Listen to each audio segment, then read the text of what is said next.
7 maids had vanished from the Kang estate after glimpsing what lay behind the red door in the basement, each one fleeing in the dead of night, their screams still echoing in the servants' quarters. The rumors followed Kang Dae-Hyun like a shadow: torture chambers, bodies, unspeakable rituals. The architect of silence commanded Seoul's underworld without mercy, and his home held secrets that broke even the bravest souls. But Zuri Kafele, a young woman from a forgotten town with nothing left to lose, didn't run when she saw what was behind that door. She picked up her mop, met his lethal gaze, and dared him to decide what came next. In a mansion built on terror, she chose truth. Welcome to the Sick and Steel Diary, besties. Please like, share, and subscribe. Zuri Kafele sat in the employment agency in Johannesburg, her fingers crushing the hospital invoice until the paper cut into her palm. The numbers blurred together: surgery, ICU, medications, a total that might as well have been written in her sister's blood. Across the desk, the recruiter slid a contract toward her, speaking in clipped English about lucrative opportunities and private estate work in Seoul. "The pay is triple the standard rate," the woman said, tapping a manicured nail against the salary line. "But the employer is particular, very particular." Zuri stared at the photograph attached to the file. Kang Dae-Hyun, a face that could have been carved from marble and malice, dark, unreadable eyes that seemed to look through the camera and into her future. She had never heard of him. She would be living in his house in 9 days. "What do you mean by particular?" Zuri asked, her voice steadier than her heartbeat. The recruiter hesitated, glancing at the closed door. The last 7 housekeepers, they didn't complete their contracts, but the severance was generous. No one complained. Zuri thought of 15-year-old Zanelle in that hospital bed, her braids spread across the pillow like a halo, her breath shallow and labored. Zuri thought of the doctor's words: without the surgery, maybe 6 months. Zuri thought of her mother's prayers, whispered in Afrikaans through the night, bargaining with God for a miracle they couldn't afford. She picked up the pen and signed her name across the bottom of the contract. The flight to Seoul felt like being erased from existence. Zuri pressed her cheek against the cold airplane window, watching South Africa disappear beneath a blanket of clouds. She clutched the photo of Zanelle in her pocket, the one from her last birthday, grinning with a gap-toothed smile that medicine had stolen. Zuri had sold her future to give her sister one. Now she was flying toward a stranger's fortress, toward a door she'd been warned never to open, toward a man whose silence was more terrifying than any scream. The Kang estate rose from the Seoul hillside like a monument to isolation. Black iron gates parted soundlessly as the car approached, revealing a sprawling compound of sharp angles and darker glass. Traditional Korean architecture twisted into something modern and hostile. Curved roof lines that looked like talons, stone walls that swallowed the afternoon light. Zuri pressed her palm against the car window, her reflection ghostly and small against the fortress looming ahead. The driver hadn't spoken a word since collecting her from the airport. He was an older man with scars threading across his knuckles and a face that had forgotten to smile. When he finally stopped at the main entrance, he simply pointed toward the heavy wooden doors and drove away, leaving Zuri alone with her single battered suitcase and the weight of everything she'd left behind. The doors opened before she could knock. A woman in her 60s stood in the threshold, her gray hair pulled into a severe bun, her traditional hanbok immaculate and unwelcoming. She looked Zuri up and down with the clinical efficiency of someone appraising livestock, her mouth thinning into a line of disapproval. "You are late," she said in accented English, though Zuri's watch showed she was 10 minutes early. "I am Mrs. Choi, head of household staff. You will follow instructions precisely. No questions, no curiosity, no mistakes." Zuri lifted her chin, swallowing the exhaustion from 14 hours of travel. "Yes, ma'am." Mrs. Choi's eyes narrowed, as if the simple acknowledgement was already too much personality. She stepped aside, allowing Zuri to enter a foyer that felt more like a mausoleum than a home. Marble floors stretched in every direction, gleaming and cold. The air smelled of disinfectant and something floral that couldn't quite mask the underlying staleness, the scent of a house that was cleaned obsessively but never truly lived in. Your quarters are in the east wing. You will not enter the master's private rooms. You will not speak unless spoken to. You will not touch anything that is not explicitly part of your duties. Mrs. Choi began walking, her steps sharp echoes in the cavernous space. The basement is forbidden, completely forbidden. Do you understand? Zuri's heart kicked against her ribs. The red door, it had to be. I understand, she said, though her voice came out smaller than it intended. Mrs. Choi stopped at the base of a grand staircase, her expression softening into something that might have been pity or warning. The others who came before you, they knew the game. They did not listen. They let their curiosity lead them into places they had no business going. Those who are wise keep their eyes on their work and their questions to themselves. She handed Zuri a thick binder filled with schedules, protocols, and lists of cleaning supplies. The pages were organized with military precision, every hour of every day accounted for, every task outlined in excruciating detail. It was a manual for survival disguised as a job description. Your first payment will be wired to the hospital account you provided tomorrow morning, Mrs. Choi continued, and for the first time something almost human flickered in her eyes. That money will save your sister's life.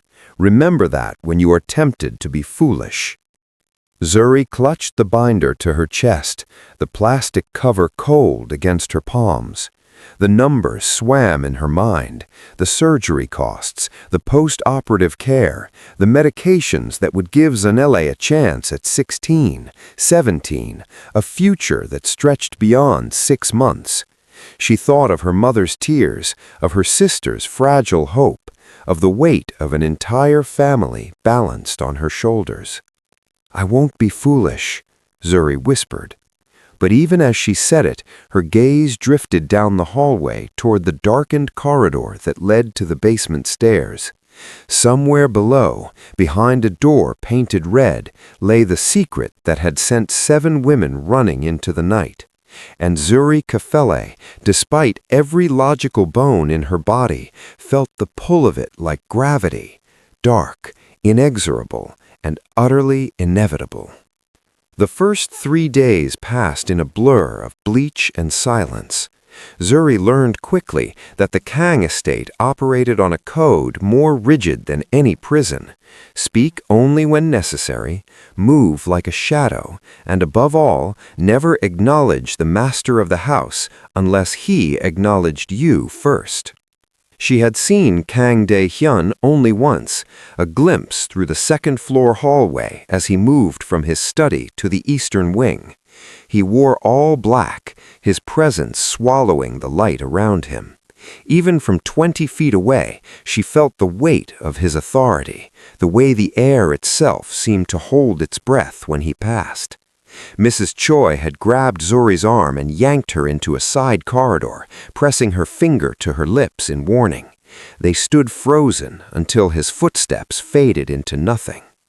You do not look at him, Mrs. Choi hissed. You do not speak to him. If he enters a room, you leave it. This is not negotiable. But it was the smaller rules that felt like shackles. Every surface had to be cleaned in a specific order, every cushion aligned at a precise angle, the temperature in each room maintained within a 2-degree range. Zuri's hands were raw from scrubbing floors that already gleamed, polishing silverware that had never been used, arranging flowers in vases for rooms no one entered. The house was a museum of obsession, and she was its curator. On the 4th night, as Zuri mopped the kitchen floor long after Mrs. Choi had retired, she heard it. A sound from below. It started as a low scrape, metal against stone, slow and deliberate. Then came something that might have been footsteps or the settling of old foundations. Zuri's hands tightened around the mop handle, her pulse thrumming in her ears. The basement entrance was just beyond the pantry, behind a door she'd been ordered never to open. The scraping stopped, then started again, closer this time. Zuri's rational mind screamed at her to walk away, to finish her work and retreat to her small room in the east wing where she could pretend she'd heard nothing. But her feet carried her toward the pantry anyway, drawn by the same dark curiosity that probably doomed the 7 maids before her. She stood in front of the basement door, her reflection distorted in its polished black surface. The sounds had stopped now, replaced by a silence so complete it felt like a living thing. Zuri reached out, her fingertips hovering inches from the handle. Curiosity is expensive here. The voice cut through the quiet like a blade. Zuri spun around, her heart slamming against her ribs. Kang Dae-Hyun stood in the kitchen doorway, still as a predator. His dark eyes fixed on her with an intensity that made her skin prickle. He wore a white shirt with the sleeves rolled up, revealing forearms marked with ink, dragons and Korean script that seemed to move in the dim light. "The basement is forbidden," he said, his English perfect and cold. Or did Mrs. Choi fail to mention that? Zuri found her voice, though it came out steadier than she felt. She mentioned it. "Then why are you here?" She should have apologized, should have bowed her head and retreated.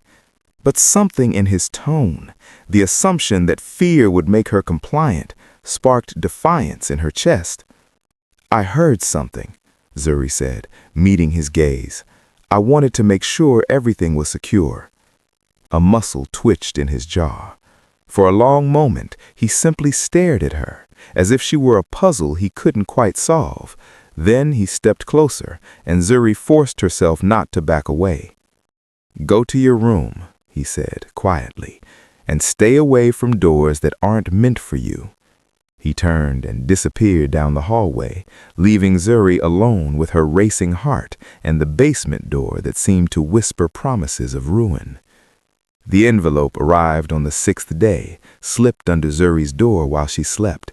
Inside was a single piece of paper, a bank transfer confirmation. The numbers were real, substantial, life-altering. Somewhere in Johannesburg, her mother was crying with relief. Somewhere in a hospital bed, Zanene was getting a second chance at breathing without pain.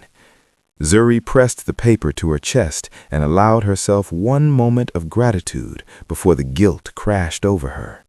She had earned this money by scrubbing floors in a tomb, by keeping her eyes down and her questions swallowed.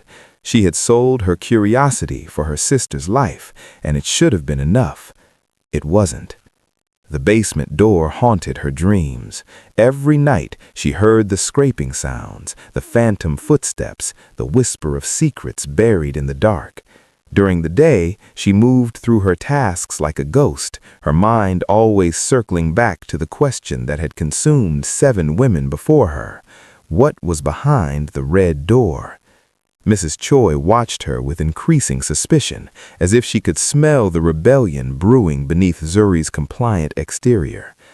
"You are thinking too much," the older woman said one afternoon, her voice sharp as she inspected Zuri's work in the library. "Thinking leads to wondering. Wondering leads to mistakes, and mistakes here are not forgiven." But Zuri couldn't stop thinking.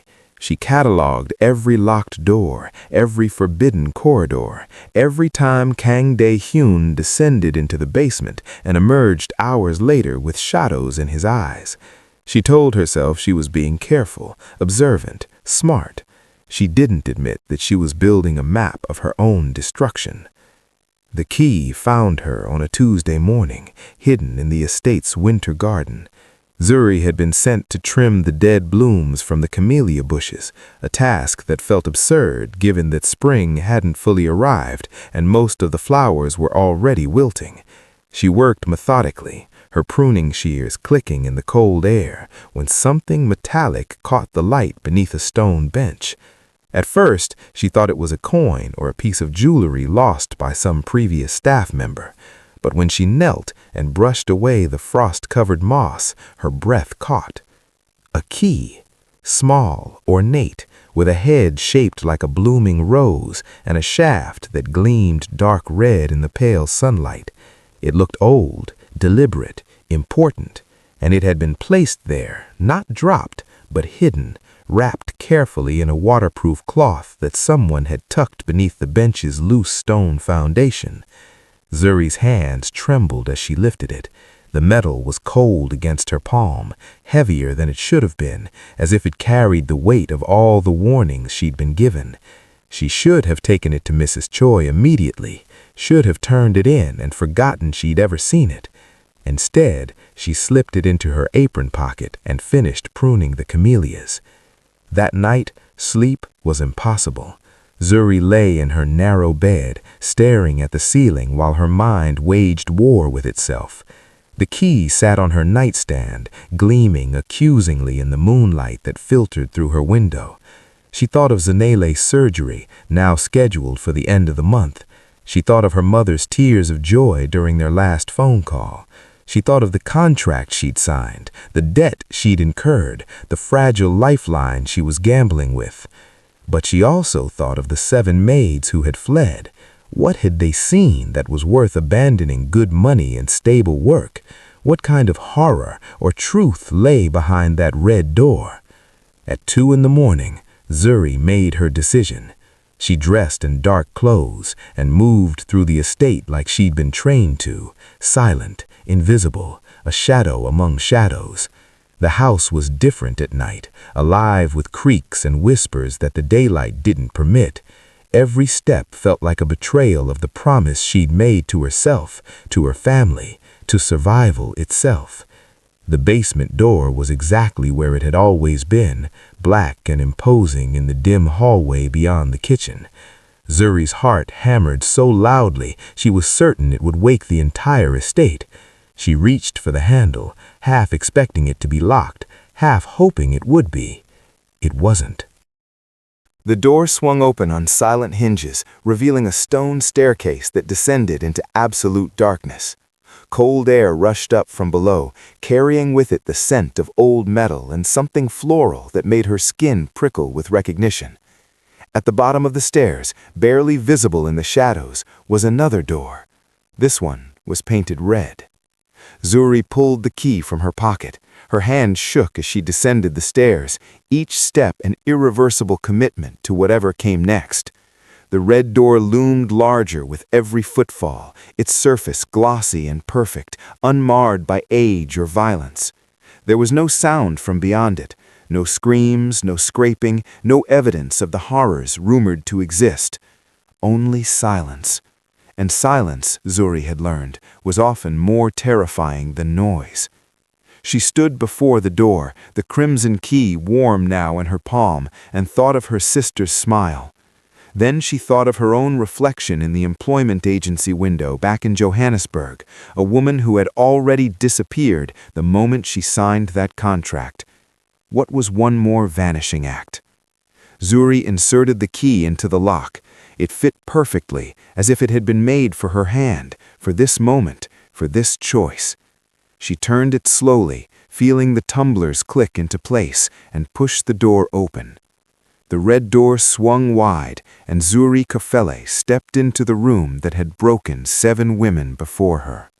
The room was a museum of ghosts. Zuri stood frozen in the doorway, her breath caught somewhere between relief and confusion. This wasn't a chamber of horrors. There were no bodies, no instruments of torture, no evidence of the violence that Seoul's underworld whispered about in dark corners. Instead, the space was meticulously organized, almost sacred in its precision, a shrine to a life that had been carefully preserved and equally carefully mourned. The walls were lined with photographs, hundreds of them, arranged in perfect chronological order. A young Korean woman smiled from every frame, sometimes alone, sometimes with a small boy who grew taller with each passing image. She had kind eyes and a gentle smile that made the sterile room feel warmer. In the corner sat a child's desk, its surface covered with carefully arranged school supplies, pencils sharpened to identical points, notebooks stacked by size, a small globe positioned at an exact angle to catch the light. Zuri stepped further inside, her footsteps muffled by the pristine white carpet that showed no signs of wear despite the years it must have existed here. Everything was spotless, dusted, maintained with an obsessive devotion that made her chest ache with recognition. This wasn't a room of violence, it was a room of grief so profound it had calcified into ritual. A woman's hanbok hung on a dress form in the corner, the silk still vibrant, as if waiting for its owner to return and slip it on.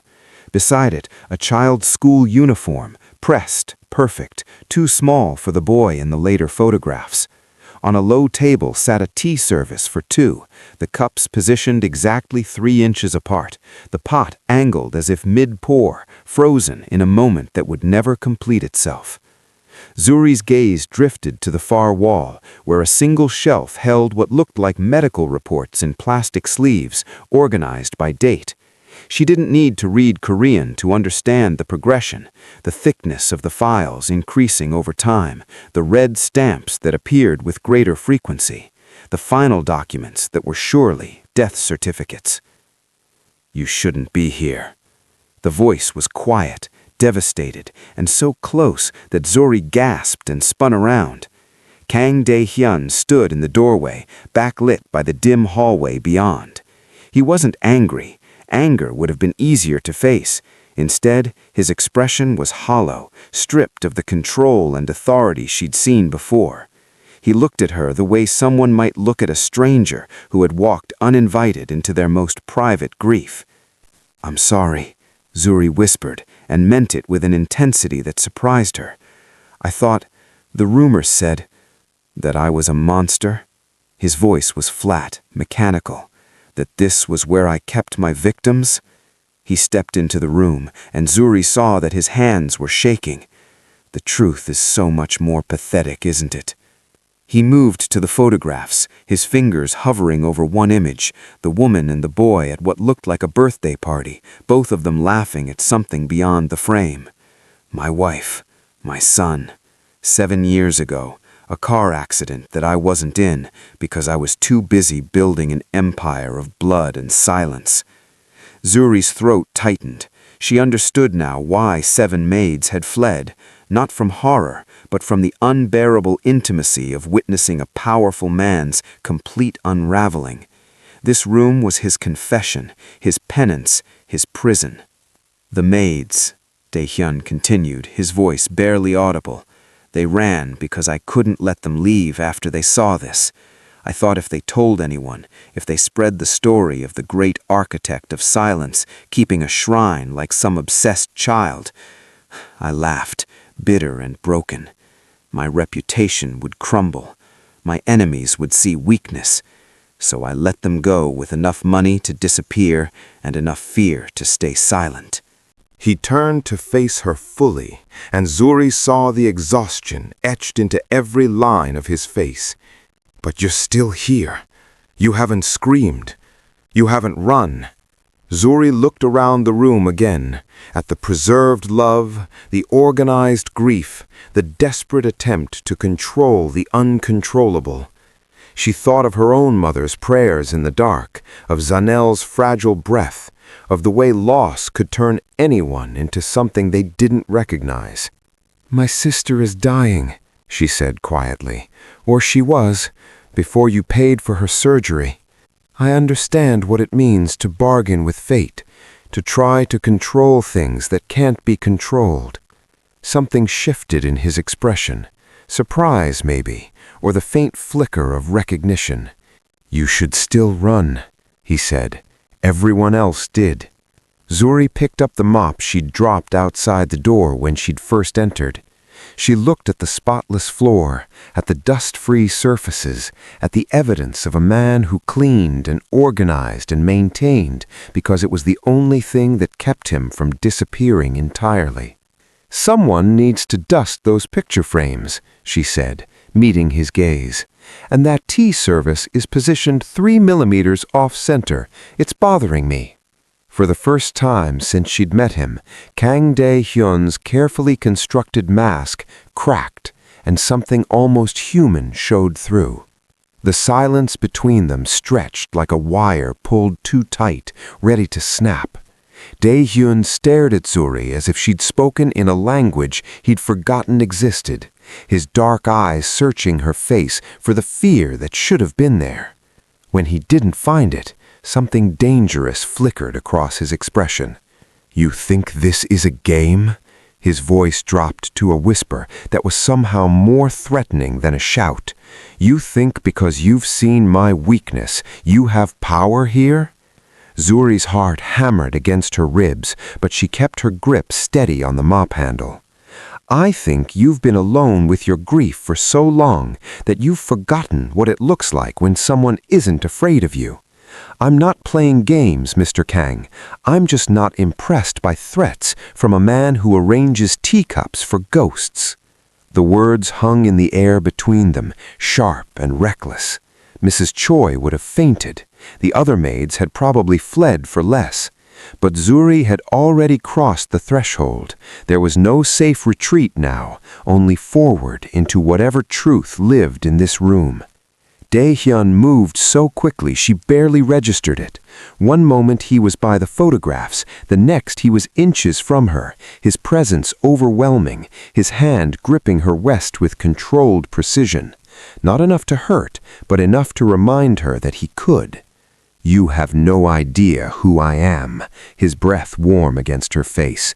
"What I've done, the bodies I've buried, the empires I've destroyed. This room," he gestured with the free hand, "doesn't absolve me. It doesn't make me safe." Zuri looked down at his hand on her wrist, then back up at his face. "You're right. I don't know who you are, but I know who you're pretending to be. The architect of silence, the man who terrifies Seoul's underworld, the monster who makes maids disappear." She pulled her wrist free with surprising ease. He'd let her go. "But monsters don't dust picture frames every day. They don't replace flowers when they wilt. They don't organize medical records like evidence of their own failures." "You know nothing about my failures," he snarled, but his voice cracked on the last word. "I know you're failing right now." Zuri set down the mop and walked to the tea service, her movements deliberate. She adjusted the pot, centering it perfectly. "You've locked yourself in a tomb with your grief and called it devotion. You've convinced yourself that maintaining this museum makes you loyal, when really it just makes you stuck." Dae-Hyun's jaw clenched, a muscle twitching beneath the surface. "You have no right." She turned to face him fully, her voice rising. "I have every right. You bought my silence with my sister's life. You think that gives you power over me? It does the opposite. I'm here because I chose to stay, not because you commanded it. And unlike the 7 women before me, I'm not running from your grief or your guilt or whatever shame you think this room represents." "Then you're a fool." "Maybe." Zuri crossed her arms, holding his gaze. "Or maybe I just recognize that you're human underneath all that expensive silence. Your wife and son died, and you weren't there to save them.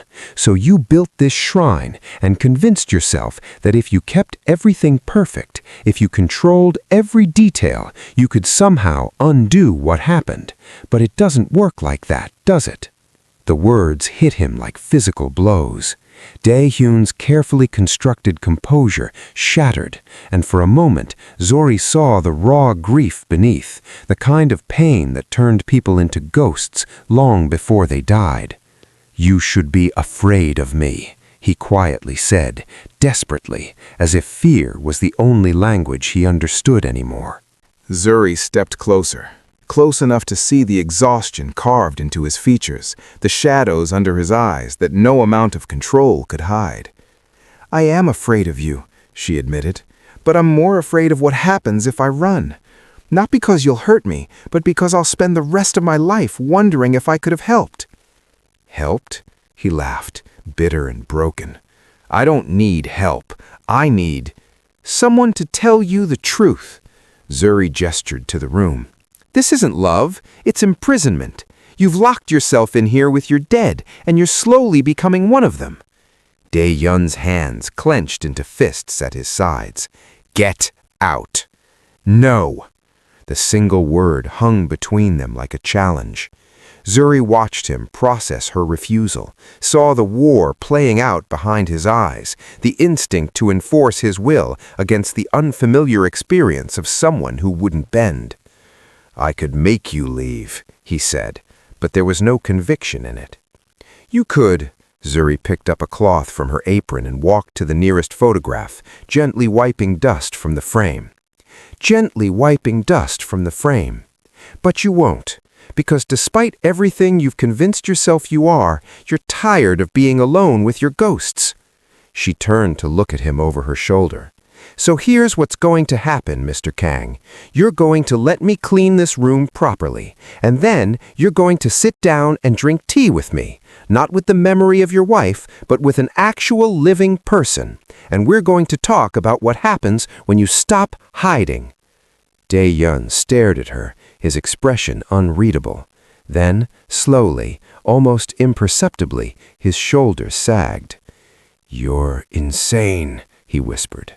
"Probably," agreed Zuri, turning back to the photographs. "But I'm also the only one still here, so maybe that makes me exactly what you need." The locks engaged at dawn, a series of electronic clicks that echoed through the estate like a death sentence. Zuri heard them from her room in the east wing, each one sealing a different exit, turning the mansion from a fortress into a cage. When she tried her bedroom door, it opened easily enough. The prison wasn't her room, it was the entire estate. She found Dae-Hyun in the main dining room, sitting at the head of a table built for 20. He'd changed into a fresh black suit, his composure reconstructed like armor after the vulnerability she'd witnessed hours before. A breakfast spread lay untouched before him, perfectly arranged dishes that neither of them would eat. "The doors are locked," Zuri said, her voice carefully neutral. "Yes," he didn't look up from the newspaper he wasn't reading. "All of them?" "Every exit, every window on the ground floor, the gates." He turned a page with precise, controlled movements. "You've seen what you weren't meant to see. I can't risk you leaving now." Zuri's hands clenched at her sides. "So I'm a prisoner." "You're protected." His eyes finally met hers, cold and distant, the architect of silence fully restored. "From making a mistake that would get you killed. Do you think my enemies wouldn't use you if they knew you'd seen my weakness? Do you think they wouldn't extract every detail and use it to destroy me?" "I wouldn't tell anyone." Everyone says that, until they're offered money, or threatened with violence, or simply asked politely by someone they trust. He walked toward her, each step measured. "I've built an empire on knowing what people will do when pressed. You'd break. Everyone breaks." Zuri lifted her chin, refusing to step back. "Then why not just kill me like the monster everyone thinks you are?" Something flickered in his expression. Pain, maybe, or recognition. "Because you're right. I'm tired of being alone with ghosts." The admission hung between them like a confession. Dae-Hyun turned away, staring out the floor-to-ceiling windows at the manicured gardens that no one but staff ever walked through. "This is insane," Zuri said quietly. "You can't keep me here forever." "Can I?" He glanced back at her. "Your sister's surgery is in 3 weeks. The payments will continue as promised. Your family will want for nothing. In exchange, you stay here, safe and comfortable, until I decide it's secure for you to leave." "And when will that be?" "When I'm certain you won't destroy me." The days that followed developed a strange, suffocating rhythm. Zuri's duties continued. She cleaned rooms that didn't need cleaning, arranged flowers that would wilt unseen, maintained the museum of a house that Dae-Hyun had built around his isolation. But now he was always there, watching from doorways, reading in rooms she entered, sitting in silence while she worked. It was a psychological game neither of them had agreed to play. He was testing her, she realized, studying her reactions, waiting for her to break or beg or prove his cynicism right. But Zuri had grown up in a household where silence was currency and stubbornness was survival. She could outlast anyone. On the third day, she began rearranging his study while he worked. "What are you doing?" he asked, not looking up from his laptop. "The books are organized by height. It's ridiculous. They should be by subject." "Leave them." She moved 3 volumes anyway. He said nothing, but his jaw tightened. On the 5th day, she made 2 cups of tea and sat across from him at the dining table uninvited. "I didn't ask for company," he said. "You locked me in your house. You don't get to decide when I'm company and when I'm furniture." She pushed the 2nd cup toward him. "Drink." He stared at the tea like it might be poisoned. Then, slowly, he lifted it to his lips. On the 7th day, she found him in the red room, sitting on the floor surrounded by photographs. He didn't acknowledge her arrival, but he didn't ask her to leave either. Zuri sat down beside him, close enough that their shoulders almost touched. "Tell me about them," she said softly. "No." "Tell me anyway." The silence stretched so long she thought he wouldn't answer. Then, quietly, almost inaudibly, he began to speak. "Her name was Min-ji. We met at university. She was studying literature. I was," he paused, "already becoming what I am now. She knew what I was involved in, and she stayed anyway, said everyone deserved someone who saw them as human." Zuri listened as his voice cracked and recovered, weaving the story of a love that had ended too soon and a son who had inherited his mother's kindness. Jae-sung. He was 8, smart, too smart, always asking questions I didn't know how to answer. Dae-Hyun's hands trembled as he held a photograph of the boy grinning gap-toothed at the camera. The accident happened on his way to school. A rival gang sent a message meant for me. The car exploded. They died instantly. "And you've been dying slowly ever since," Zuri finished quietly. He looked at her then, really looked at her, and she saw the question forming before he asked it. "Why are you still here? Not just in this room. Why haven't you begged to leave, offered to sign anything, promise anything?" Zuri thought of Zanele in that hospital bed, of her mother's prayers, of the weight of debts, both financial and emotional. She thought of the 7 maids who would run, and the man who had locked himself away because running was the one thing he couldn't do. Because grief recognizes grief, and neither of us has anywhere else to go. Dae-Hyun's carefully constructed walls cracked just enough to let something human through. He didn't smile. She suspected he'd forgotten how, but his hand moved fractionally closer to hers on the white carpet. Outside, the locks remained engaged. Inside, something infinitely more dangerous began to unlock. The heat broke on the 10th day of Zuri's captivity. Seoul's spring turned suddenly humid, the kind of oppressive warmth that made the estate's perfect air conditioning feel like a mercy. Zuri found Dae-Hyun in the indoor pool room, a space she'd been instructed to clean but had never seen him use. He was swimming laps with mechanical precision, his strokes cutting through the water with the same controlled efficiency he applied to everything else. Zuri should have left, should have respected whatever privacy still existed between captor and captive. But she'd grown tired of performing deference for a man who kept her locked in his grief. She sat on one of the lounge chairs and waited. When he finally noticed her, he stopped mid-stroke, treading water in the deep end. His wet hair fell across his forehead, making him look younger, less like the architect of silence and more like someone who'd simply forgotten how to live. "I didn't give you permission to be here," he said, but there was no real authority in it anymore. "You didn't give me permission to leave either, so here we are." He studied her for a long moment, then pulled himself out of the pool in one fluid motion. Water streamed down his body, and Zuri's breath caught, not from attraction, though he was objectively beautiful in the way dangerous things often are, but from the story written across his skin. His back was a canvas of ink and intentional pain. Dragons coiled around his spine, their scales rendered in exquisite detail. Korean script ran along his shoulder blades, names, dates, phrases she couldn't read but understood instinctively as eulogies. But it was the scars that made her chest tighten. Old knife wounds, burn marks, the raised tissue of violence survived and violence inflicted, all carefully incorporated into the tattoos like a map of his descent. "Staring is rude," Dae-Hyun said, reaching for a towel. "So is locking people in your house." Zuri stood and walked closer, close enough to see the finer details. "The names on your shoulders, are they your wife and son?" His spine went rigid. "Yes." "And the others?" "People I've killed, people who've tried to kill me, a record of debts paid and unpaid." He turned to face her, his expression challenging. "Does it frighten you, knowing exactly what kind of man I am?"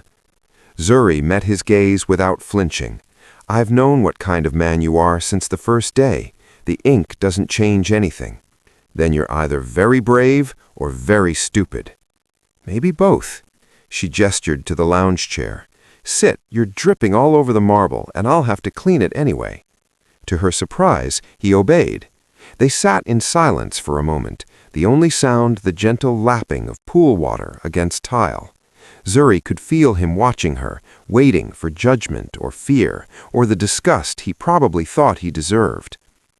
"My father died when I was 16, she said finally, her voice quiet. "Lung disease. We didn't have money for the treatment that might have saved him. I watched him drown in his own body while doctors told us there was nothing they could do. Nothing affordable, anyway." Dae-Hyun's expression shifted, softening almost imperceptibly. "When Zanele got sick 2 years later, I swore I wouldn't watch it happen again. I took every job I could find, cleaned houses, worked night shifts, sold everything we owned. But it wasn't enough. It's never enough when you're poor and black and the world has already decided how much your family's life is worth." She looked at him directly. "So when that recruiter offered me a contract that would save my sister, I didn't care what the job was. I didn't care about the rumors or the warnings or the 7 maids who'd vanished, because watching Zanele die slowly would have destroyed me worse than anything you could do." "You sold yourself to save her," Dae-Hyun said, and it wasn't a question. "I sold my freedom. There's a difference.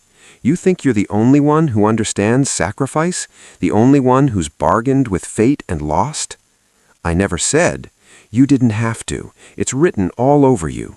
She gestured to his tattoos. "Every mark on your body is a reminder of what you couldn't control.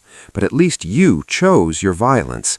I just inherited mine from a world that decided my sister's life had a price tag I couldn't afford."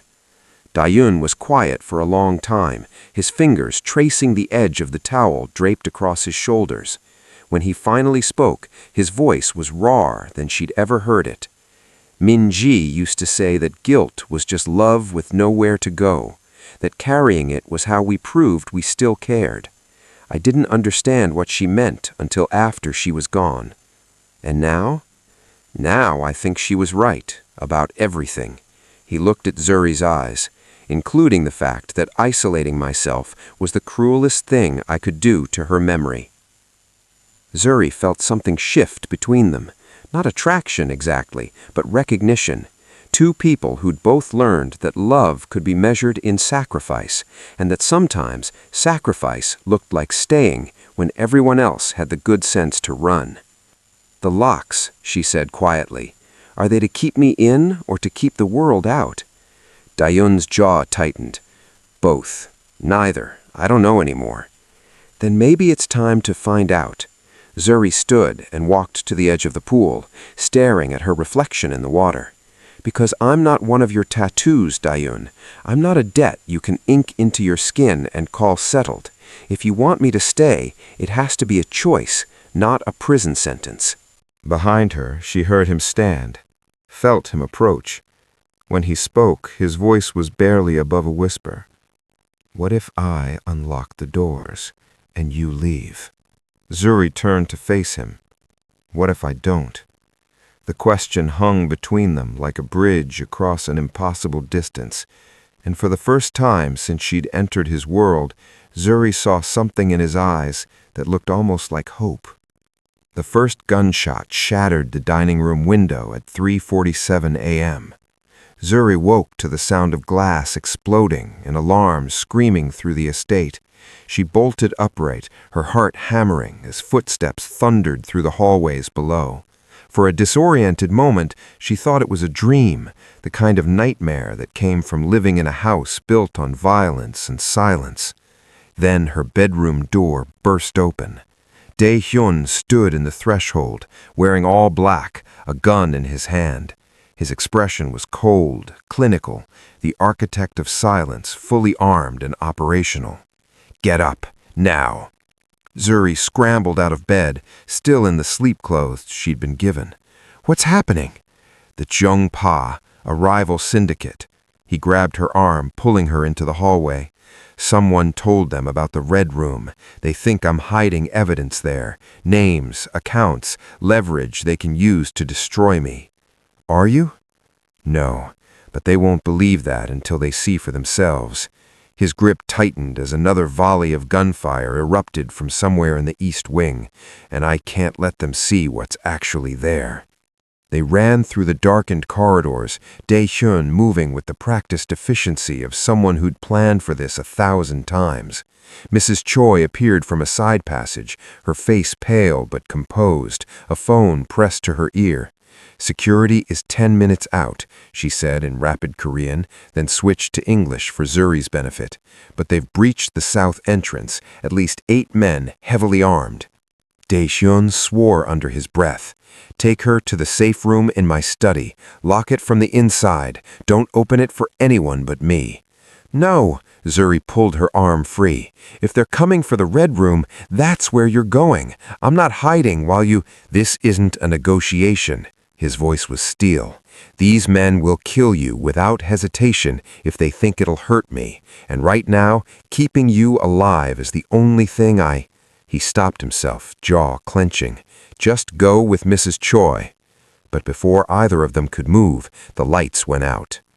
Emergency generators kicked in seconds later, bathing everything in red emergency lighting that made the estate look like it was bleeding. Somewhere below, men shouted in Korean, glass shattered, a door exploded off its hinges. "Too late," Dae-Hyun muttered. He pressed the gun into Mrs. Choi's hands. "Take the west staircase, get to the panic room and call Director Han. Tell him to bring everyone." Mrs. Choi nodded once and disappeared into the shadows. Dae-Hyun turned to Zuri, and for a moment the mask cracked. "I need you to trust me. Can you do that?" Zuri thought of the Red Room, of the shrine to his dead family, of the man who'd locked himself away with grief until a stranger refused to run. "Yes. Then stay behind me and do exactly what I say." They moved through the estate like ghosts, Dae-Hyun navigating the darkened passages with the ease of someone who knew every inch of his prison. Zuri could hear the invaders getting closer, boots on marble, commands shouted in harsh tones, the systematic destruction of doors and furniture as they searched. "Where's the basement?" one voice called out in Korean.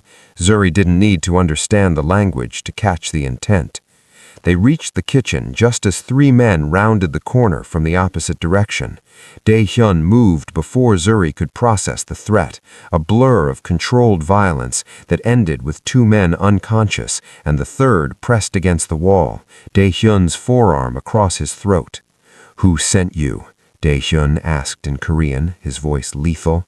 The man spat in his face. Dae-Hyun's expression didn't change. He simply applied more pressure until his eyes rolled back. He dropped him and turned to Zuri. "The basement now." They descended the stairs to the red door, and Zuri's stomach twisted. This room, this sanctuary of grief, was about to become a battlefield. Dae-Hyun unlocked the door and they slipped inside. He immediately began moving furniture, creating a barricade. They'll check here, eventually. When they do, I need you hidden. Where are you going to be? Making sure they don't get past that door. He looked at her, and something fierce and possessive flashed in his eyes. I've already lost everyone who mattered. I'm not losing you, too. The words hung between them, a confession disguised as strategy. Before Zuri could respond, footsteps thundered down the basement stairs. "Someone's been down here," a voice called out in Korean. "The door's unlocked." Dae-Hyun positioned himself between Zuri and the entrance, his body a wall of lethal protection. She saw the shift in him, the way the husband and father disappeared, replaced entirely by the man who'd built an empire on violence. The red door burst open. 5 men poured in, guns raised, expecting treasure or torture chambers or blackmail. Instead, they found photographs of a smiling woman and a gap-toothed boy. They found a tea service set for ghosts. They found Kang Dae-Hyun standing in front of the only thing he had left to protect. "You came for secrets," Dae-Hyun said quietly in Korean, his voice carrying absolute authority. "You found a grave. Leave now, or I'll make sure it's yours too." The lead intruder, a scarred man with cold eyes, laughed. The architect of silence, reduced to playing cemetery keeper. "Our boss was right. You've gone soft." He raised his gun toward the photographs. Dae-Hyun moved. What happened next was violence so precise it was almost beautiful. Dae-Hyun fought like someone who had nothing left to lose and everything to protect. Every movement calculated, every strike lethal. Zuri watched from her hiding place behind the overturned desk, her heart in her throat, as he systematically dismantled 5 armed men with nothing but rage and muscle memory. When it was over, Dae-Hyun stood alone among the unconscious bodies, breathing hard, blood on his knuckles. His eyes found Zuri's across the room. "Are you hurt?" His voice was raw. She shook her head, unable to speak. Sirens wailed in the distance, backup arriving, but the sanctuary had been breached, the secret exposed to violence, and nothing would ever be the same. Dae-Hyun looked around the red room, at the scattered photographs, the overturned tea service, the shrine that had survived 7 years only to be desecrated in minutes. Then he walked to Zuri, pulled her to her feet, and held her like she was the only real thing left in a world of ghosts. The sun rose over Seoul like a benediction, painting the Kang estate in shades of gold that felt obscene after the violence of the night. Police had come and gone, taking statements and bodies. Director Han, a silver-haired man with sharp eyes, who clearly knew more about Dae-Hyun's business than any legitimate official should, had made the entire incident disappear with a few phone calls and carefully placed envelopes. By dawn, the only evidence of the siege was the boarded windows and the silence that felt different than before, heavier, more final. Zuri found Dae-Hyun in the red room, standing amid the wreckage. The photographs had been carefully collected and placed on the table, but the tea service lay shattered on the floor. 7 years of preserved grief, broken in minutes. "I'm having it cleared out," said Dae-Hyun without turning around. "All of it. The photographs will go in my study where they belong. The rest needs to stop being a shrine." Zuri stepped carefully over broken porcelain. "Are you sure?" "No." He finally looked at her, and she saw exhaustion carved into every line of his face. Minji would have hated this room. She believed in living, not preserving. I turned our love into a museum because I was too much of a coward to let it become a memory. He picked up the photograph of his wife and son at the birthday party, the one he'd held in the pool room, the one that had survived the night's chaos. They deserved better than this tomb, and so do you. Me? Dae-Hyun crossed the room until he stood directly in front of her. I locked you in this house because I was afraid of being exposed, afraid of being human, afraid of losing control. But last night, when those men came for my secrets, the only thing I cared about protecting was you." Zuri's breath caught. "Dae-Hyun!" Dae-Hyun crossed the room until he stood directly in front of her. "The locks are disabled, all of them. The gates are open. You can leave whenever you want." He reached into his pocket and pulled out a new phone, expensive, already activated. "I've arranged a car to take you to the airport. Your sister's surgery is covered, along with 5 years of aftercare. Your family will never want for anything, and there's an account in your name with enough money to start whatever life you choose, far away from here." The phone felt heavy in Zuri's hand. Freedom, the thing she'd been denied for weeks, offered now without conditions. "What about you?" she asked quietly. "I'm dissolving my stake in the syndicate, turning over operations to people who actually want this life. Director Han thinks I'm having a breakdown, but he'll manage the transition." Dae-Hyun's smile was bitter. "The architect of silence is retiring. Maybe it's time to remember who I was before I became the monster everyone fears." Zuri looked down at the phone, then at the man who'd been her captor and her mirror, who'd shown her that grief could trap you more securely than any locked door. She thought of Zanelli, healthy now, with a future that stretched beyond 6 months.